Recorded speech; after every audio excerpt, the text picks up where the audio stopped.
안녕하세요. 반갑습니다. 기본관학 2 5주차 수업을 시작하겠습니다.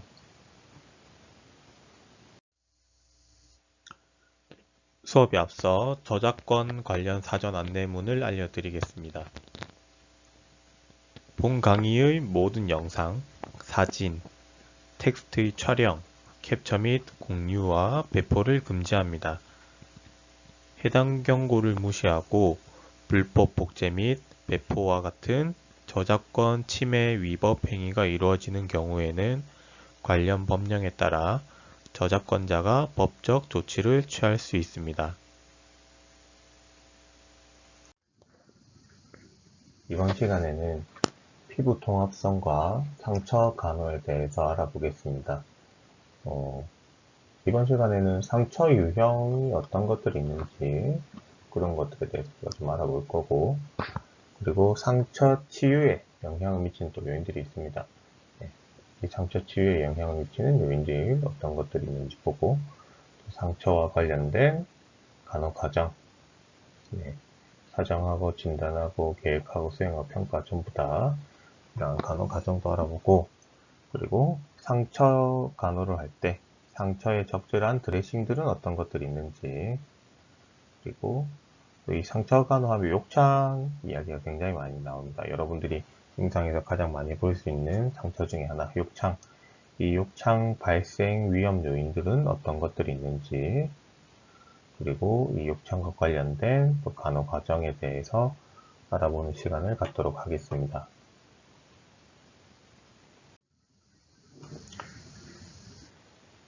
자, 지난 시간에 우리가 피부가 우리 몸을 보호하는 1차 방어선 같은 그런 역할을 한다고 했습니다. 그죠? 기억나시죠? 그래서 이 피부는 인체를 보호해주는 여러 가지 기능을 하고, 또 외부로부터 어떠한 것에 대해서 우리를 보호해주는 그런 역할을 하는데, 건강한 피부라고 우리가 이제 이야기를 할 거예요. 네, 건강한 피부가 있다. 그러면 정상적인 피부를 이야기를 하죠. 건강한 피부는. 그래서 상처가 없고 손상되지 않은 상태를 이야기를 합니다. 다시 말하면 이 피부 통합성이 잘 유지된 피부를 우리가 건강한 피부라고 이야기를 해요. 그래서 이 피부층이 상처에 의해서 손상되지 않은 상태를 건강한 피부라고 이야기를 합니다. 자, 그러면 상처 유형에 대해서 바로 알아볼게요. 이 상처는 의도적으로 우리가 낸 상처가 있고요. 그리고 비의도적으로 낸 상처가 있습니다. 이 의도적 상처는 우리가 치료 과정 중에서 발생한 상처예요. 치료 과정 중에 발생한 상처로 그죠? 수술을 할 때 상처를 내고, 또 정맥 천자, 그러니까 우리가 그 IV 할 때, 뭐 이럴 때 생기는 그런 상처를 이야기를 합니다. 그리고 비의도적 상처, 이 비의도적 상처는 예상하지 못하게 발생한 상처를 이야기를 합니다. 네. 그 치료 과정 중에 발생한 상처는 의도적 상처인데, 비의도적 상처는 예상치 못하게 발생한 상처를 이야기를 합니다. 뭐 책에는 자동차 사고로 인한 골절 이런 것들도 이야기를 하고요. 그죠? 갑자기 우리가 지나가다가 걸어가다가 넘어졌어요. 그러면 뭐 발꿈치나 무릎이나 이런 데 다치는 거, 이런 것들도 예상치 못하게 발생하는 상처를 이야기를 합니다. 자, 그 다음에 개방성 상처, 그리고 폐쇄형 상처가 있습니다. 이 개방형 상처는 오픈 운드라고 그럽니다. 예. 피부 통합성이 파괴된 상처. 아까 이 피부 통합성이 잘 유지된 게 정상적인 피부라고 그랬잖아요. 그러니까 상처에 의해서 손상되지 않은 상태를 우리가 이제 정상적인 피부, 건강한 피부라고 그랬는데, 이 개방형 상처는 피부 통합성이 파괴된 거, 피부나 점막의 표면이 파괴된 경우를 이야기를 합니다. 그러니까 우리가 뭐 칼에 베인다거나 아니면은 뭐 무릎이 까진다거나 이런 것들. 그리고 폐쇄형 상처는 피부 통합성이 파괴되지 않은 그런 경우를 폐쇄형 상처라고 합니다. 그러니까 뭐 이런 거 있죠. 피부에는 표시가 안 나는데 다친 것들, 우리 골절 같은 거, 아니면은 인대 손상 같은 거. 그러니까 겉으로 피부는 괜찮은 그런 상태. 네. 골절도 개방형 골절이 있고 폐쇄형 골절이 있듯이 그런 식으로 상처의 유형을 나눠볼 수 있습니다. 자, 다음 장에 표 16-1을 보시면 상처의 유형에 대해서 조금 더 자세하게 나와 있습니다. 상처의 급성인지 혹은 만성인지, 그리고 뭐 개방형인지, 네, 폐쇄형인지, 또 뭐 손상 원인에 따라서 절개상인지, 타박상인지, 또 찰과상인지, 그죠? 그냥 자상, 날카로운 물건에 찔린 거, 자상, 그리고 열상, 가장자리가 불규칙하게 찍힌 그런 개방성 상처인지, 관통성, 피부와 하부 조직 관통되는 그런 개방성 상처를 이야기를 합니다. 그 다음에 깊이에 따라서 표재성인지, 그죠? 표피, 진피에 국한된, 그리고 뭐 심부 상처인지, 그죠? 표피, 진피, 피하 조직, 뭐 혹은 근육, 뼈까지 침투한 그런 조직들. 그리고 수술 상처에 따라서 뭐 깨끗한 클린 운드인지, 예를 들어서 위장관계, 호흡기계, 비뇨기계로 침투하지 않은 상처들, 폐쇄형 상처, 그리고 뭐 클린 콘타미네이션, 그러니까 클린 콘타 운드인지, 그러니까 깨끗하게 오염된 상처, 뭐 위장관계, 호흡기계, 비뇨기계로 침투한 수술 상처인데 감염은 없어요. 예. 그리고 오염된 상처인지 감염된 상처인지 이거 두 개는 조금 구분을 하셔야 되는데, 오염된 거는 사고로 인해서 어떤 외상 상처나 혹은 목윤법을 우리가 지키지 않았을 때 뭐 위장관계가 오염된 상처, 뭐 염증의 증거가 보이는데 이렇게 하는데, 여기서 이제 위에는 위장 깨끗하게 오염된 상처하고 오염된 상처를 구분을 하면은, 그러니까 위장관계 수술에서 예를 들어서 위암 수술을 했어요. 그때 이제 위암 수술을 하고 깨끗하게 이제 우리가 이제 위를 자르게 되죠. 그러면은 위 내용물이 조금씩 뭐 흐른다거나 뭐 그렇게 그럴 가능성이 있습니다. 뭐 위액이 흐른다거나 배 복강 내로.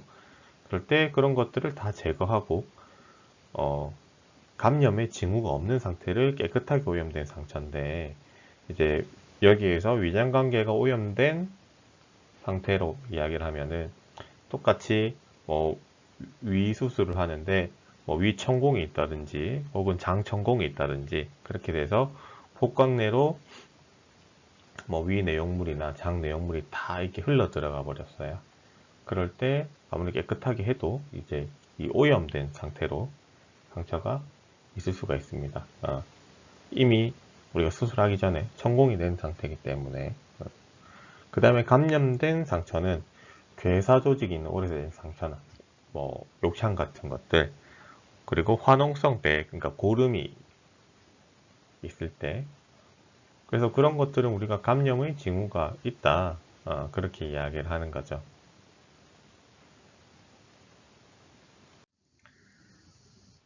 자, 다시 돌아와서 이제 욕창에 대해서 한번 알아볼게요. 욕창, 보통은 소우라고 이야기합니다. 소우라고도 이야기하고 뭐 프레셔 인저리라고도 하고요. 보통은 거의 다 소우라고 이야기를 합니다. 아니면은 프레셔 얼서나 뭐 여러 가지 뭐 이야기를 하는데 대부분 소우라고 이야기를 하고요. 이 욕창은 보통 입원하고 2주 안에 발생합니다. 여러분들이 임상에서 좀 많이 볼 수 있는 그런 상처고, 부동 환자라든지, 그죠? 혹은 감각이 좀 떨어진다거나, 활동이 잘 안 된다거나, 또 영양이 좀 공급이 제대로 안 되는, 골고루 영양이 공급이 안 되는 그런 대상자들에게 욕창 발생 위험성이 좀 있습니다. 보통은 이 정상적으로 우리가 혈액순환을 이렇게 될 때 그 정상 혈액순환보다 높은 압력이 장기간으로 지속적으로 가해졌을 때 예, 그때 발생한 기저조직의 손상을 욕창이라고 합니다. 그러니까 무슨 말이냐면 그 전에 제가 욕창을 소어라고 한다고 했지만 뭐 프레셔 인절이나 프레셔 얼서라고 이야기한다고 했잖아요. 그런 것처럼 어떤 압력으로 인해서 모세혈관의 흐름이 폐쇄가 돼서 그러니까 정상 혈액순환보다 높은 압력이 가해지는 거죠. 그죠? 그래서 조직에 국소적인 허혈이 생겼을 때 보통은 발생합니다.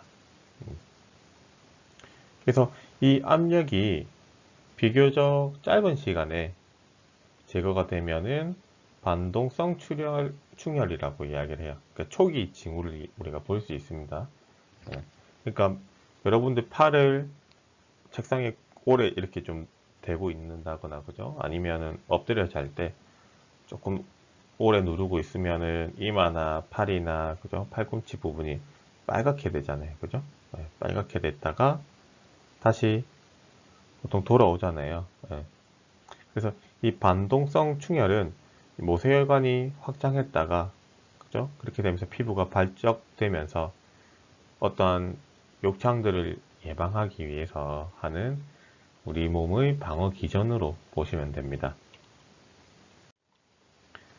그러니까 순환이 잘 돼야 되는데 순환이 잘 안 되니까 그쪽에 혈액을 공급해주기 위해서 많은 양의 혈액이 몰려들어서 발작이 나타냅니다. 그래서 보통은 다시 순환이 잘 되면 압력이 제거가 되면 이제 정상적으로 돌아오는데 이게 이제 발작이 사라지지 않는다. 그러면 이미 이제 조직 손상이 시작됐다고 보시면 돼요.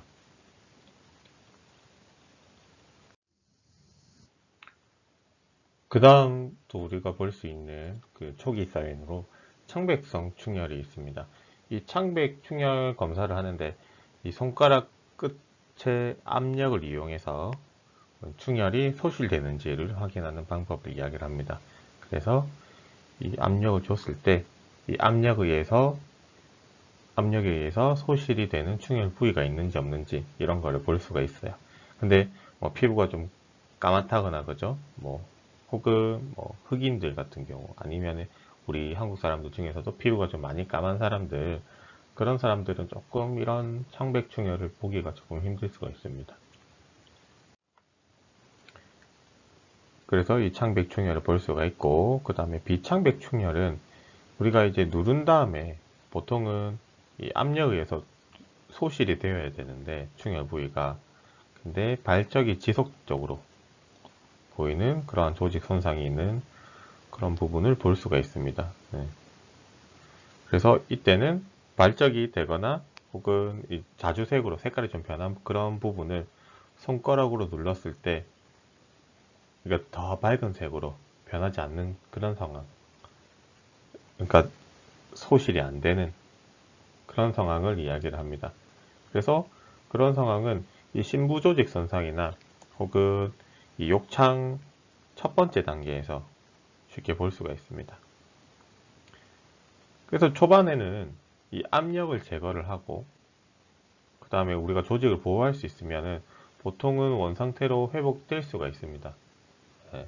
그래서 초반에만 잘 관리를 해주면 다시 말하면 초반에 포지션 체인지만 잘 해주면 그때는 욕창을 예방할 수 있다. 그렇게 이해를 하시면 됩니다.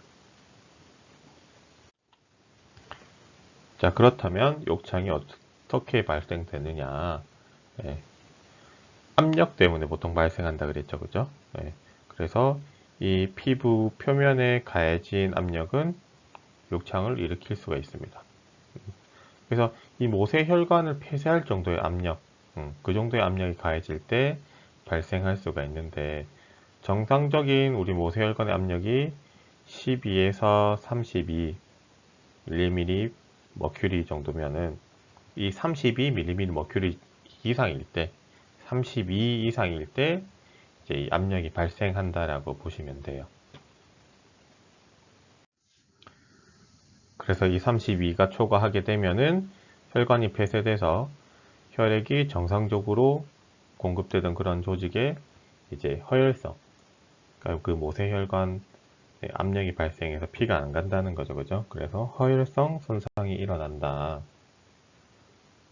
자, 그 다음에는 또 마찰이 있어요. 마찰. 이 피부 표면에 보통 평행하게 작용하는 힘을 마찰이라고 할 수가 있는데, 이 마찰도 욕창 발생에 영향을 줄 수가 있습니다. 그러니까 이 마찰이 왜 영향을 미치냐? 예를 들어서 우리가 침대에 그 침상을 이제 머리를 이렇게 세워서 이제 앉혀 놓습니다. 앉아 있는데 이 대상자가 그냥 바로 이렇게 못 앉아 있는 경우가 있잖아요. 우리 보통 사람들은 앉아 있으면 그 자세를 유지하려고 힘을 준다거나 그죠? 아니면 좀 엉덩이를 들썩거린다거나 뭐 몸을 움직여서 그 자세를 유지하고, 그리고 뭐 압력이 한쪽으로만 가해지지 않도록 움직일 수가 있는데, 이 누워서 이제 침상 머리를 세워 가지고 있다 보니까 자연스럽게 쓱 내려갑니다. 예. 그래서 그 마찰력 때문에, 그러니까 응전력, 뭐 전단 이렇게 그런 이야기를 할 수가 있습니다. 뭐 엄밀림 이런 이야기들. 예. 그래서 이 마찰과 압력이 보통은 동시에 작용을 하기 때문에, 그래서 이 심부 조직의 혈액 흐름에도 지장을 주게 되고요. 그죠?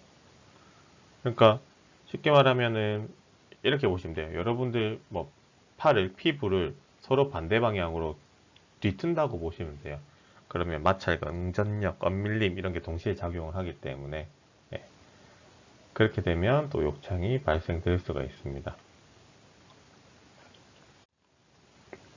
자, 그리고 이제 욕창의 단계에 대해서 좀 볼게요. 욕창 단계는 보통 뭐 1단계, 2단계, 3단계, 4단계, 그리고 또 분류가 안 되는 그런 단계, 또 심부조직 욕창 이렇게 볼 수가 있습니다. 먼저 1단계는 이 손상되지 않은 반대쪽 부위나 혹은 근접한 부위의 피부를 기준으로 해서 우리가 비교를 해서 볼 겁니다. 그렇게 해서 비교를 해서 변화를 관찰할 수 있는 그러한 욕창을 이야기를 합니다. 양쪽 비교를 해보니까, 혹은 그 근접해 있는 피부를 비교를 해보니까 비교를 충분히 할 수 있다, 초반에. 그래서 뭐 피부 온도, 그죠? 차갑거나 뜨겁거나, 혹은 조직 경도, 단단하거나 물렁하거나, 혹은 감각, 이제 통증이 있다거나 가려움 같은 이런 네 가지 변화 중에서 한 가지 이상의 변화를 포함하고 있습니다. 그러니까 뭐 피부가 조금 뭐 약간 붉게 발적이 일어났는지, 혹은 뭐 자주색이나 조금 뭐 푸른색 이런 식으로 나타났는지 그런 걸 볼 수가 있습니다. 네. 그리고 2단계 욕창은 표피나 진피, 혹은 이 표피, 진피를 모두 포함한 표재성 피부 손상을 이야기를 합니다. 그래서 뭐 찰과상이라든지 물집이라든지 뭐 얇게 파인 그런 궤양 같은 것들을 볼 수가 있어요. 그 다음 3단계는 근막까지는 침범되지 않은 상태, 예. 그냥 피하 조직만 손상됐을 때, 혹은 피하 조직만 괴사가 됐을 때, 이 피하 조직의 손상과 괴사를 포함하는 심부 피부 손상을 3단계라고 이야기를 합니다. 그래서 이럴 때는 뭐 잠식이 되거나, 혹은 조금 깊은 구멍이 생긴다거나, 네, 그런 경우를 이야기할 수 있습니다. 이 뒷장에 그림이 있습니다. 그 그림 보시면 조금 쉽게 이해를 하실 수가 있어요. 자, 그 다음 4단계에 광범위한 파괴가 있습니다. 예, 조직의 광범위한 파괴가 있어요. 근육이라든지 뼈라든지, 혹은 또 조직을 지지하는 구조물의 손상이 있는 심부 피부 손상을 4단계 욕창이라고 합니다. 마찬가지로 잠식성이며, 혹은 뭐 통로 같은 거, 누공, 이러한 것들이 나타날 수가 있습니다. 그 다음 미분류 단계가 있어요. 그러니까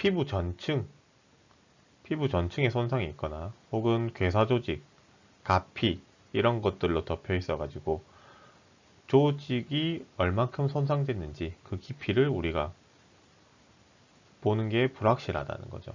얼마나 손상된지 잘 모르겠어. 그거를 미분류 단계. 그리고 심부조직 욕창은 보라색이나 또는 갈색으로 이 국소 부위가 변색되어 있거나 혹은 혈액이 찬 수포가 존재한 상태를 심부조직 손상이라고 이야기를 합니다. 그래서 이 욕창 단계를 구분하는 것이 쉽지가 않습니다. 욕창 단계를 구분하기 쉽지가 않아요. 왜냐면은 뭐 피부색 때문에 그럴 수도 있고요. 그죠? 또 가피가 있는 사람들은 가피가 벗겨지거나 뭐 그렇게 할 수도 있고요. 그리고 또 뭐 상처의 원인을 고려하지 않고 그죠? 뭐 그 상처가 어떻게 발생했는지 그 원인을 생각하지 않고 이게 이만큼 손상됐네. 그리고 뭐 회복적 위치에 따라서 서로 다른데 혹은 또 유형에 따라서 뭐 재생이 가능하거나 불가능하거나 뭐 이런 유형 혹은 또 상처 조직의 비율 뭐 이런 거에 따라서 또 상처 배액과 색과 양과 주변 피부 상태에 따라서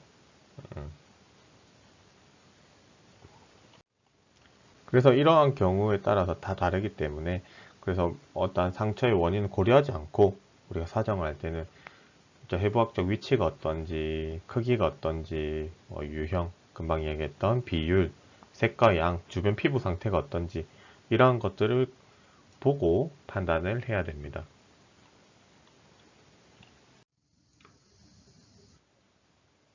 그래서 이 그림을 보시면 아까 욕창 1단계부터 4단계 그리고 미분류 단계 심부조직 욕창 이렇게 이야기를 했어요. 그래서 그림을 보시면 조금 더 이해가 쉬울 수가 있습니다. 그리고 임상에서 진짜 쉽게 볼 수 있는 그림들이에요. 그래서 잘 보고 계시다가 다음 임상 가시면 욕창 분류를 스스로 좀 해보실 수가 있습니다.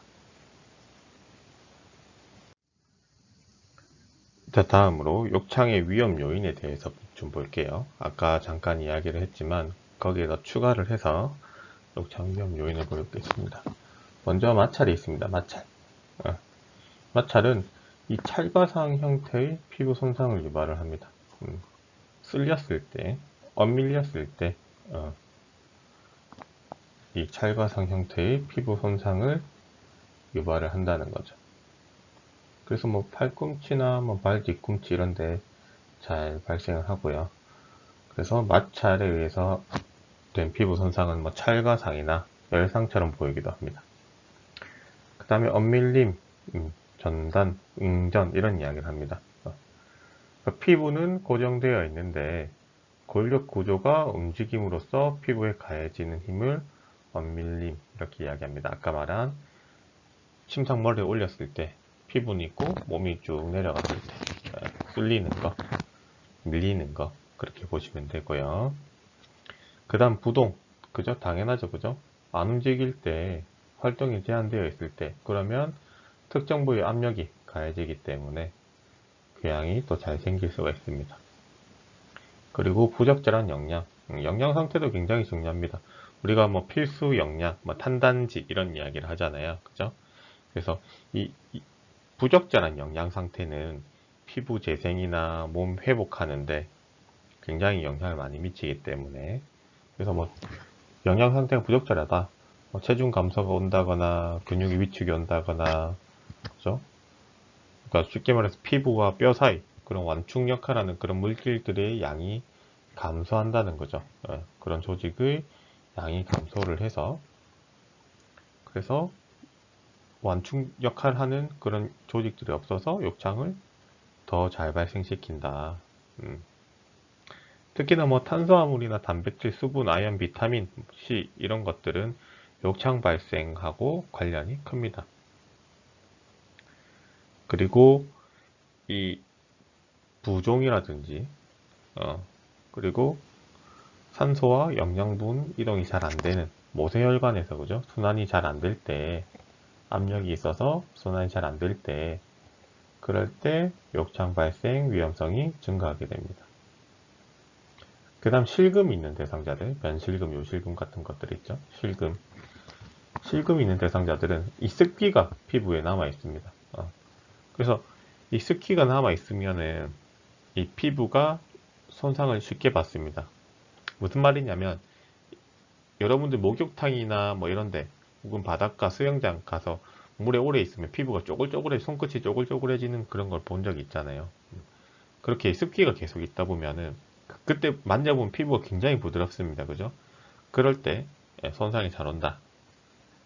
그리고 감염도 잘 발생하는 그런 것 때문에 더 쉽게 발생할 수 있습니다. 그 다음에 정신 상태에 따라서도 그러니까 압력으로 인한 통증과 그죠? 혹은 인지 반응 이런 것들이 감소했을 때 그런 반응을 제대로 못했을 때 욕창 위험성이 증가한다. 당연히 또 감각 저하가 있을 때 그죠? 감각 소실이 있을 때 반응 수준이 떨어져서 욕창이 발생할 수가 있고 특히나 이렇게 좀 몸에 열이 많은 사람들 혹은 고온일 때 열이 났을 때 고열로 인해서 조직의 산소 요구량이 증가가 되고 그죠? 산소 요구량이 증가가 되고 또 열이 나면서 이 피부의 습도가 또 올라질 수가 있습니다. 습도가 증가해서 욕창 발생의 위험 요인이 된다. 그 다음 또 당연히 노화가 빠질 수가 없죠. 그죠? 젊은 사람보다 나이 든 사람들이 확실히 욕창이 잘 발생합니다. 왜? 체질량이 감소하고 그죠? 표피도 얇고 피부 두께가 얇아지잖아요. 그죠? 피부 탄력성도 좀 감소하고 피부도 건조해지고 또 지각 능력 자체가 조금 떨어지고 그래서 다시 보시면 체중이 떨어지고 표피가 얇아지고 콜라겐 변화로 인해서 피부 탄력성이 떨어지고 피부도 건조해지고 인지도 떨어지고 또 혈관벽 자체가 조금 노화가 오기 때문에 그래서 혈류 감소가 있기 때문에 욕창이 잘 발생한다라고 보시면 됩니다. 그래서 여기 표를 보시면 그 욕창 위험 사정 도구, 브레이든의 욕창 위험 사정 도구가 있습니다. 그 의료기관에서 많이 사용하는 것들이고, 그래서 뭐 점수를 1점부터 4점까지 주면서 감각 지각은 어떤지, 스키는 어떤지, 활동은 어떻고, 가동성은 어떻고, 영양이나 마찰, 뭐 언밀림 이런 것들은 어떠한지 그런 것들을 점수를 매겨서 저위험군인지, 중위험군인지, 고위험군인지, 뭐 초고위험군인지 이렇게 나눌 수가 있습니다.